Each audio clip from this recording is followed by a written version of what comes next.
পাতলা ডালের জন্য ডাল নিয়ে নিলাম। ডালটা প্রথমে ভিজিয়ে রাখছিলাম প্রায় 5-10 মিনিট, তারপর পরিষ্কার করে ধুয়ে একটু পানি দিয়ে উঠিয়ে দিলাম। তারপর রসুনে কয়েকটা কোয়া কাঁচামরিচ দিয়ে সিদ্ধ করে নিলাম। সিদ্ধ হওয়ার আগে একটু ঢেকে দিলাম, তাহলে তাড়াতাড়ি সিদ্ধ হয়ে যাবে। তারপরে এখন হলুদের গুঁড়া, লবণ দিয়ে দিলাম।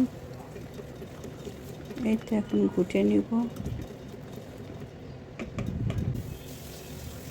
ঘোটানোর পর পানি পরিমাণ মতো, আপনি যেমন পাতলা খাবেন তেমন পানি দিয়ে দিলাম। ঘন খেতে গেলে ঘন করবেন, আর পাতলা হলে পাতলা। আমি যেহেতু পাতলা ডাল করবো এই জন্য পাতলা করে দিয়ে দিলাম। আর লবণটা একটু দেখে নেবেন, লবণটা দেখে। তো এই পলক ওঠার উপরে বেশ কিছুক্ষণ ধরে ডালটা ফুটাতে হবে। এটা একদিকে আমি ডালটা ফুটতেছে, আর একদিকে আমি এখানে বাগার দিব। রসুন আর পেঁয়াজ দিয়ে দিলাম, অল্প তেল দিলাম, আর একটু জিরা, আর একটু ডালের মশলা যেটা পাঁচফোড়ন বলে, দিয়ে ভেজে নিলাম। এখন ডালটা দিয়ে দিলাম। ডালটা দেওয়ার পর একটু ঢেকে দিতে হয়। এই তো ডাল রান্না হয়ে গেল।